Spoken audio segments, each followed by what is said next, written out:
တူထိုးတဲ့အခါမှာတင့်ခန္ဓာကိုယ်ရဲ့ဘာတွေဖြစ်ပျက်သွားလဲအဖျားကမင်းကိုတဲဆောင်ပြီးတော့ညံနှုံးမြင့်နဲ့တင့်ရဲ့အရေးပြားကိုထိုးဖောက်လှုံ့ဆော်လိုက်ပါတယ်အရေးပြားအပေါ်ဆုံးလွှာက cell တွေဟာအဲ့ရဲ့ပြင်းထန်တဲ့ထိုးခွဲမှုကြောင့်အများအပြားတည်ဆုံသွားပြီးတော့မင်းတွေကတင့်ခန္ဓာကိုယ်ရဲ့အရေးပြားအတွင်းသားလွှာတွေကိုရောက်သွားပါတယ်ဒီမင်းတွေဟာရာနဲ့ချီတဲ့ဓာတုပစ္စည်းတွေနဲ့ဖွဲ့စည်းထားတာပါတကယ်လို့စာနာစိတ်မရှိတဲ့တက်တူးဆိုင်တွေကသုံးတဲ့မင်းတွေဆိုရင်တော့ဒီထဲမှာတက်တူတက်ကျွဲဝတဲ့ဓာတ်ပစ္စည်းတွေဒါမှမကကင်ဆာကိုဖြစ်စေနိုင်တဲ့ဓာတုပစ္စည်းတွေပါဝင်နေနိုင်ပါတယ်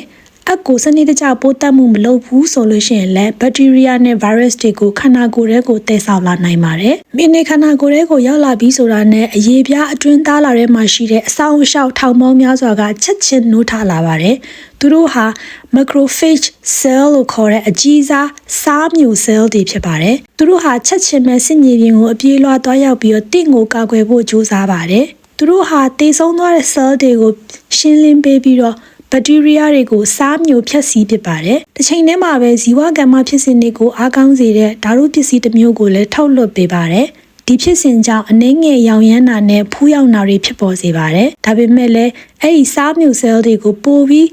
ခေါင်းချောက်စေတာကတော့ရေလိုင်းလုံးအလုံးအင်းနဲ့ရောက်လာတဲ့မှင်တွေပဲဖြစ်ပါတယ်။စားမျိုး cell တွေကပထမဆုံးအနေနဲ့ဒီအမုံတွေကိုစားဖို့စူးစမ်းပေမဲ့သူတို့ကိုမဖြိုခွဲနိုင်တာကိုတွေ့ရပါလိမ့်မယ်။ပြီးတော့အမုံအခဲအများစုကစားမျိုး cell ထက်အများကြီးပိုကြီးနေရကြောင်းစားမျိုးလို့မရပါဘူး။ဒါပေမဲ့ခုခံအားစစ်တီတော်တွေကတင့်ရဲ့အသက်ကိုအနေရကနေမလွတ်တမ်းကာကွယ်ပေးမှာပါ။သူတို့ဟာစားနိုင်တာတွေကိုစားပစ်ပြီးတဲ့နောက်မှာတော့မစားနိုင်တဲ့ပိုကြီးတဲ့အမုံတွေကိုတော့သူတို့ရဲ့ခန္ဓာကိုယ်နဲ့ဝန်းရံပိတ်ဆို့ထားလိုက်ပါတယ်။သူတို့ကိုယ်တိုင်လည်းဒီအမုံတွေနဲ့အတူဒီနေရာမှာပဲထာဝရစောင့်ကြပ်နေလိုက်ပါတော့တယ်။ဒီလိုလှုပ်ချင်အဖြစ်အဲ့ဒီအနေရရှိတဲ့အရာတွေမပြန့်ပွားစေပဲခန္ဓာကိုယ်ရဲ့တခြားနေရာတွေကိုအစိတ်တောက်တွေကနေကာကွယ်ပေးနိုင်ပါတယ်။သူတို့ဟာရန်သူကိုထိန်းချုပ်တဲ့အကျဉ်းထောင်တစ်ခုကိုသူတို့ရဲ့ခန္ဓာကိုယ်နဲ့တိဆောက်လိုက်တာပါ။ဘလောက်တောင်တစ္ဆာရှိလိုက်လဲနော်။ဒါကြောင့်တပ်တူးတွေက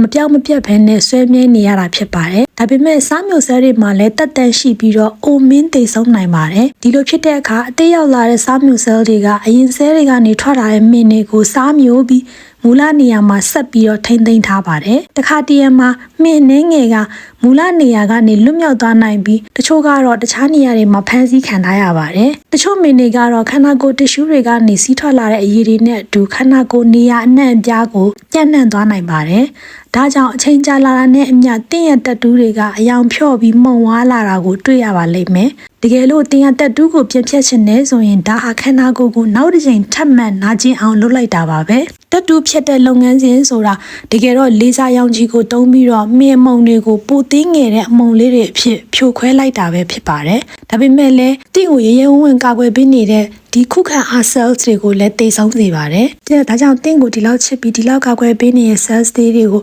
အလွယ်တကူမထိခိုက်မိစေဖို့အတွက် queue site ပေးဖို့လိုပါတယ်နော်